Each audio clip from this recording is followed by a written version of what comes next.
निक्की हत्याकांड मामले में लगातार नए खुलासे हो रहे हैं। नए नए दावे नए नए चेहरों के जरिए किए जा रहे हैं। कभी विपिन की बहन का दावा है कि झूठे आरोप उनके भाई पर लगाए गए, तो वहीं दूसरी तरफ निक्की की बहन कंचन कहती है कि वो रोज़ निक्की को पीटा करते थे। पूरा ससुराल पक्ष ही पैसों की लालसा रखता था। आरोप लगाए गए मायके पक्ष के द्वारा भी कि हमने गाड़ियां दी, हमने पैसे दिए, लेकिन उसके बावजूद उनकी मांगें कम नहीं हुई। अब ऐसे में ये भी दावे किए गए कि विपिन शादीशुदा होने के बावजूद भी अन्य रिश्ते बाहर भी रखते थे।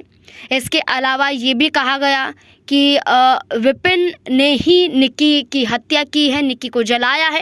ये तमाम आरोप लगाए गए। अब निक्की का अंतिम संस्कार हो चुका है, लेकिन अंतिम संस्कार से पहले अस्पताल में निक्की की बॉडी की जो भी जांच हुई है, उससे कुछ चीज़ें निकलकर सामने आई हैं, जिसके द्वारा अस्पताल पक्ष के तरफ से भी कई बड़े दावे किए गए, लेकिन इन दावों का भी खंडन किया जाता है।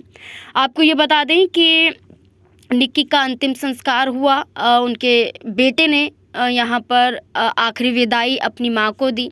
साथ ही साथ आपको ये बता दें कि निक्की के पिता भिकारी सिंह पाल्या रोते बिलखते हुए भी नज़र आए। अपनी बेटी को आखिरी बार देखते हुए वो बिल्कुल टूट से गए। इस बीच में एक बड़ा दावा किया गया कि 21 अगस्त की रात को निक्की की जो थी वो हत्या हो गई। उसकी वीडियो उसकी बहन कंचन ने सोशल मीडिया पर शेयर कर दी।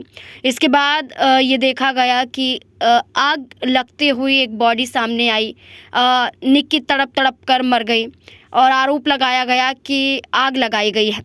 लेकिन निक्की को जिस अस्पताल में भर्ती कराया गया था, उस अस्पताल की रिपोर्ट सामने आई।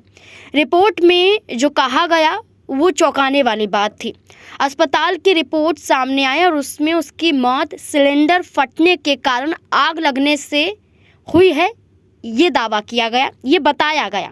हालांकि जब पुलिस घटनास्थल पर पहुंची तो वहां सिलेंडर फटने के कोई भी सबूत नहीं मिले। हालांकि ज्वलनशील पदार्थ का डिब्बा और लाइटर मिला। वहीं जिस वक्त घर में निक्की को आग लगी, उस वक्त के सीसीटीवी में उसका पति विपिन घर के पास एक दुकान के बाहर खड़ा हुआ दिखाई दिया। इसके बाद कई और सवाल खड़े हो रहे हैं। कई तरह से ये कहा जा रहा है कि क्या एक पक्ष को ही सुना जाए, दोनों पक्षों को देखा जा रहा है। अब अस्पताल की रिपोर्ट में कुछ और दावे किए गए और पुलिस द्वारा कुछ और देखा गया। तो अब देखना होगा कि इस मामले में और क्या कुछ नए खुलासे होते हैं।